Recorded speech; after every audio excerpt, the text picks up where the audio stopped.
Hi everyone, and welcome to my sewing room. So most of you know that I moved. I have a little tiny apartment now. The other part in my videos has been my bedroom corner where I have my embroidery machine, and this is where I have my serger and my sewing machine now. And as you can see, the lighting here is just a little bit hard for me to get balanced out, but I think we'll be able to see what we're trying to see today. And as I promised last week, I am going to show a little bit on the serger today. We made this really fun little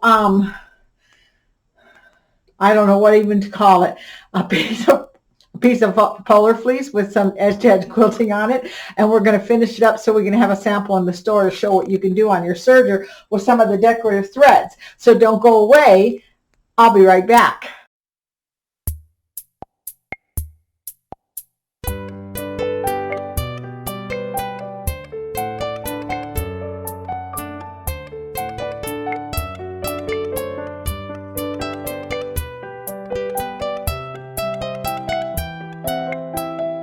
So as I just said, I'm going to show you a little bit of my serger. If you go back to some of my past videos, I do have a video on my FOF serger. It's almost funny because you know I talk about brother and baby lock a lot. I love those machines, but I absolutely love this FOF serger. It's called the Admire Air 7000. It's really easy to use. But to be honest with you, if you have a 4-thread serger that does a 2-thread on it, you'll be able to do some of the stitches I'm going to show you. And this is 12-weight thread. So it's made by, this one is actually made by Floriani, and it's very shiny, and that's one of the things I like about it because it's just really pretty thread. But there's a couple other brands that make a 12-weight thread.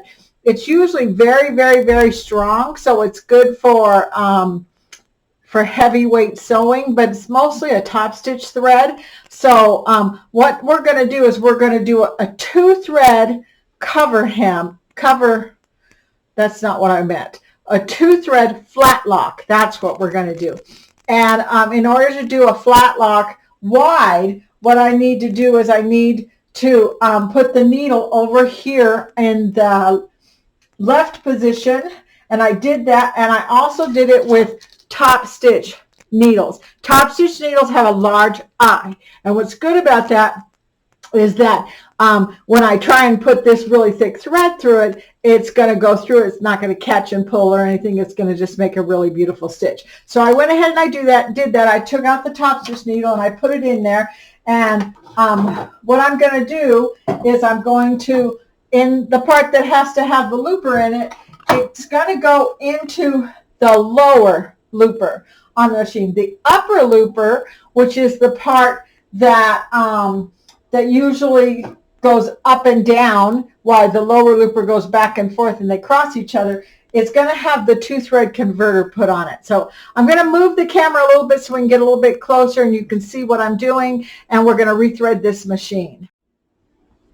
So with sergers and the camera and everything, sometimes it's hard to actually see what I'm doing, but I think I'll be able to kind of show you what I want to do. So up here I have a pink in the 12-weight thread, and I'm going to put it over here where the lower looper goes, and I'm going to put it here and then put it back behind here and straight down through my tensions.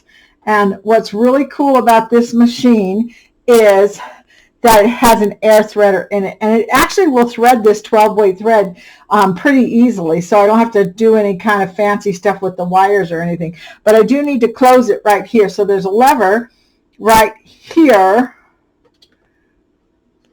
All of a sudden my brain isn't telling me what I'm supposed to do, and that's going to close that channel so that I can use the air threader. So I'm going to put this down in there and push on it.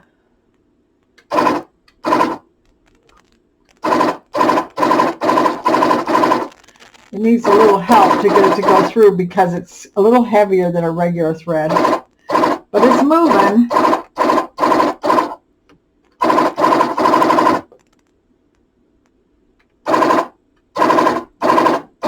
There it goes. And I got my tweezers here, and I'm going to grab it. So you see it took a little more effort to get it to come through, but it did come through.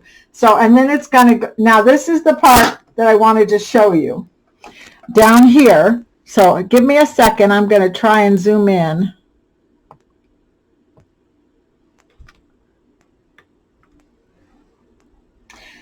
right here on this looper, there's this little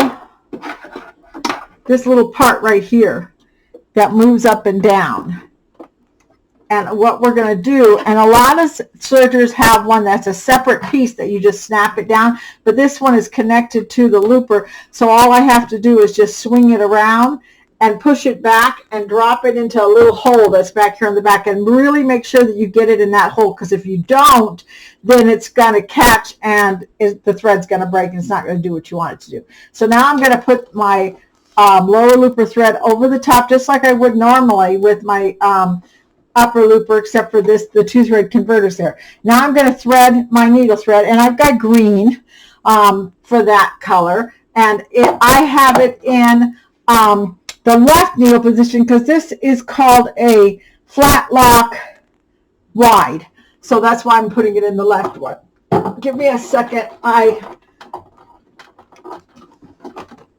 For this spool thread, I have to take this thing off. It doesn't work good, so I just needed to take that off. And then I'm going to put this up here, and I'm going to put it through the left needle guide and across and over.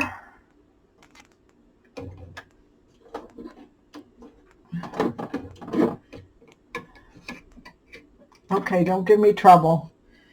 It just kind of all of a sudden grabbed the thread weird. Okay, there it is. Now it's moving.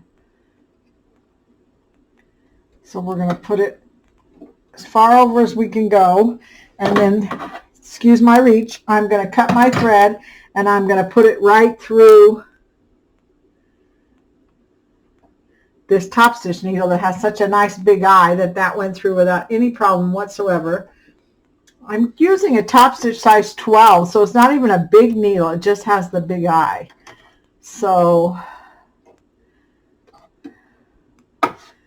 now we're ready to start sewing.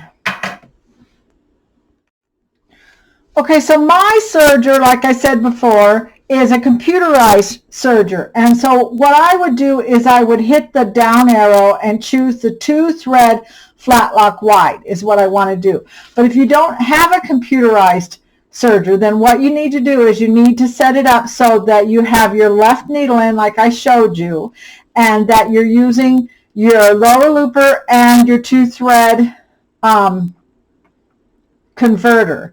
And then if I hit this, you will see that it's a kind of a weird settings for your tensions, because the thread tension is on 0.4, which is almost 0. So it's almost like you have no tension on your needle at all. And sometimes I have done it on some sergers where you really do put your needle thread on 0. So we're going to try it the way this machine is suggesting, that we put it on 0.4.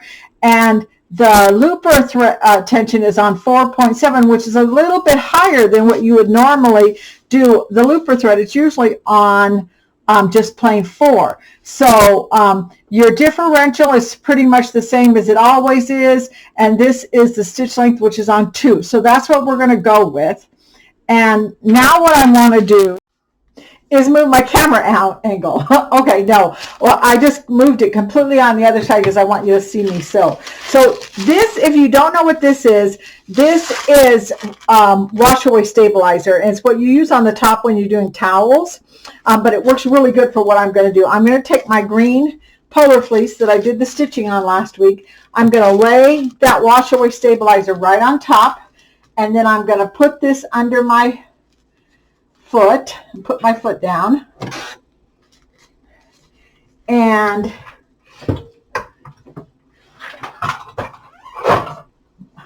sorry, I lost my foot control. I didn't know where it was. Okay, we're going to cross our fingers and we're going to go and see what happens. So let's just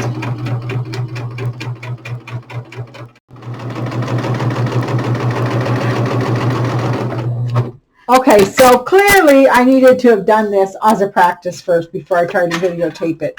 So that's why I stopped the camera, because I made a mistake. I went with what Foff said to do for a 2-thread flat lock wide. but I didn't take into account that I was putting the thicker thread on there, so it didn't like it very much. I have to tell you that I think this is a beautiful stitch. I love it just the way it is. I think it makes a really pretty edge, but the whole point that I was trying to show you is how to do a blanket stitch with a flat lock. So when you finish doing it, and it's got the green on the back and the pink on the front, you grab the wash away stabilizer and you just pull it like this. And when you pull it, the pink goes to the back and the green comes to the front, but it comes as just like a straight line.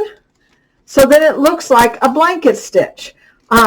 So what I did was I changed the tensions. I actually put the needle tension down to 1, which is one of the things I said earlier that usually is very low. And I actually made the looper thread higher to 5.2. I also made my stitch length longer. I made it to a 3, or actually it's a 2.9, but it's pretty close to a 3. So that way it pulls flat the way I want it to. I'm going to pull it down here near the bottom.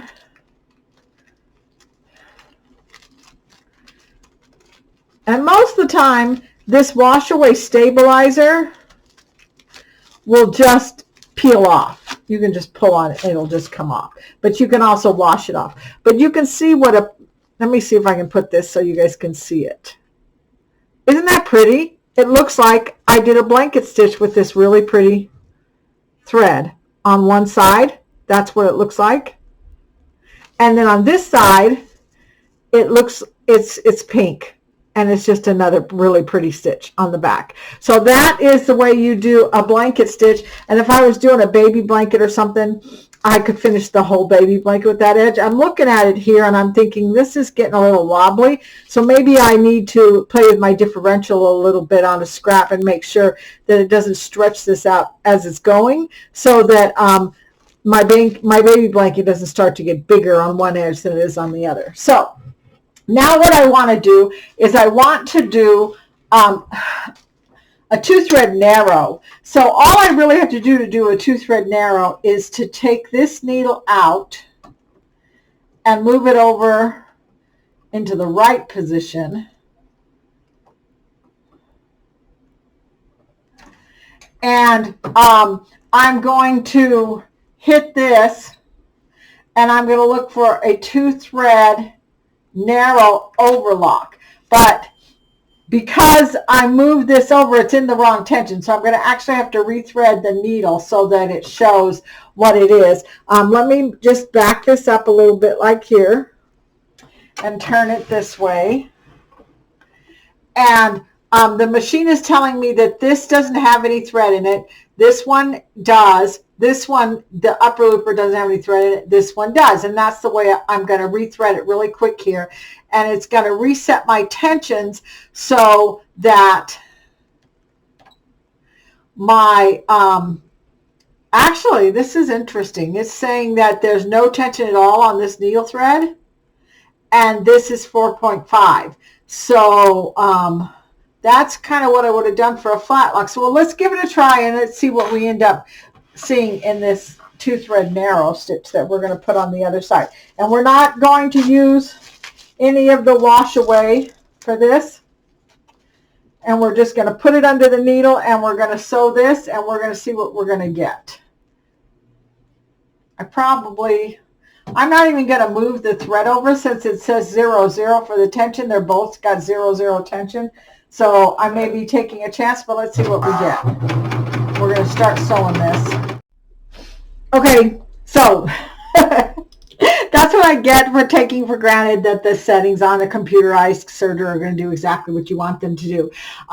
So what I did was I left it on the 2-thread overlock narrow the way I had it set. I have the needle over in the right position, and but I did move the stitch finger from end to R. So if you're doing a rolled hem on your serger, usually you have some kind of lever that goes from end to R, and that's one of the things this one does. It's just got this little lever that slides from end to R, and it said not to do it for the narrow, but when I did that, I ended up getting a stitch that looked very much like that flat lock with no change in it whatsoever, and I didn't That's not what I was trying to go for. I was trying to get a very narrow little stitch with the decorative threads, but not a rolled hem. So what I did was I moved it to R, and I left my stitch length at 2.0, and I played with the differential a little bit. Because the differential is what stretches the fabric, and when you're working with something like this polar fleece that wants to stretch, maybe it's pushing it out. So see the way that kind of did a wobbly thing right there? I don't like that. It doesn't look pretty. So I moved my differential all the way up to 2, so that will flatten it out a little bit. And then we're going to put it under the foot here, and we're going to go for it, and we're going to see what we're going to get.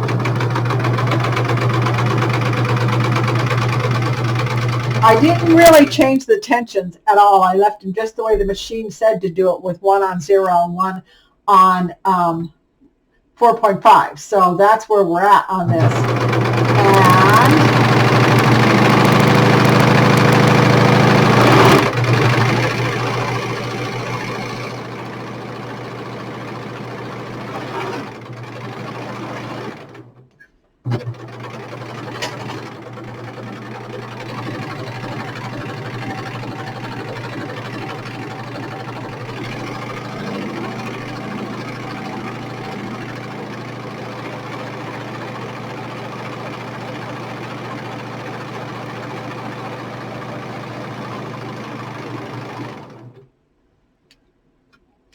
come on, scissors, cut. This is what I ended up with. A very tiny little finished edge right there. See? Can you see that?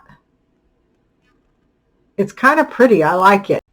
So the reason why I cut the film and came back in again was because I became very much aware of the fact that you couldn't see those seams as I was trying to show them. So what I did is I took a picture of them, and I'm going to put them up in the corner right here so you can kind of see exactly what it looks like. This is what the seam looks like when you haven't pulled it over using the wash away stabilizer. That is the 2-thread flat lock wide. It is actually really pretty just the way it is. I like it a whole lot. But then again, this is what it looks like when you pulled it over and made it into a blanket stitch. And again, remember, I changed the tensions just a little bit. I made them the first tension really loose. I went up a little bit for the upper looper, and I changed the differential so I would get a flat look. I did not like the fact that my polar fleece wanted to start waving, and I like it looking flat. So then I switched it over to the narrow, and I did move the rolled hem over so that you could see what it would look like as a narrow. And here's a picture of it taken with my phone so that you can see what it looks like narrow on both sides with the pink and the green. And I think it looked really pretty. So the last thing I want to do is I want to show you on the ends here is what it would look like if I just used the fancier thread on a regular old 3-thread narrow. So what I did was I took the 2-thread converter off, and I threaded that upper looper and the lower looper with the 12-weight thread, and then I just put regular old white thread in the needle, and I set it for a 3-thread narrow. Now remember, a 3-thread narrow does not have a rolled hem, so it doesn't bring the tension down. And the way this machine is telling me to set my tension is it's at 2, 1, and 2.2. So it does have kind of low tension on here. And if I hit the information button, it does say that the blade is up and that I've got my stitch finger here on N, not R. So we're going to see what it's going to look like if I do it that way.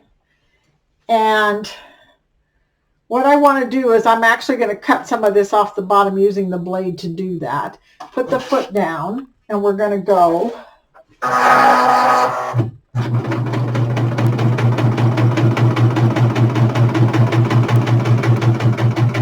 And a 3-thread narrow is also a balanced stitch that's done on your serger, so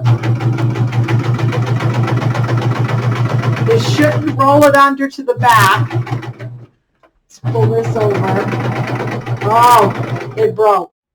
Okay, so that didn't have anything to do with my tensions. It actually the thread got caught down here underneath And that happens every once in a while. The thread breaks, even something as strong as that. So I just rethreaded it. But when I rethreaded it, I did change the tensions a little bit because I thought it was looping a little bit more than I would want it to be. And that's a really good thing when you have two colors. The upper looper and the lower looper are two different colors, because then you can kind of see which one is too loose. And what was too loose on that was the green on the top was a little bit loopy, so I just tightened it just a little bit. And I'm not going to try and show this to you on the camera because it's going to do the same thing again, so I'll take a picture of it. But it did make a really pretty edge on the end of this, a very pretty narrow edge. And then I did it again with a very narrow edge. I moved from end to R to the rolled hem thing, and I like the way that one came out as well. Again, I did mess with the differential a little bit, because you've got to do that when you're sewing with this stretchy fabric, or it's going to start turning wavy and you won't like that. So I think it came out really pretty. It's a very nice sample for the store to show some of the different things that you can do with the decorative threads and the different stitches on your serger. I hope I guess what I'm trying to say is I'm human and I make a lot of mistakes sometimes, especially when I'm trying to do something with my serger, and I teach classes, and I always tell them, okay, so if it messes up, we're going to try and figure out how to fix it. So hopefully we did that a little bit. You can see some of the things you need to do with your serger to get a pretty edge, and you learned a little bit about some of the things you can do with your threads and your tensions.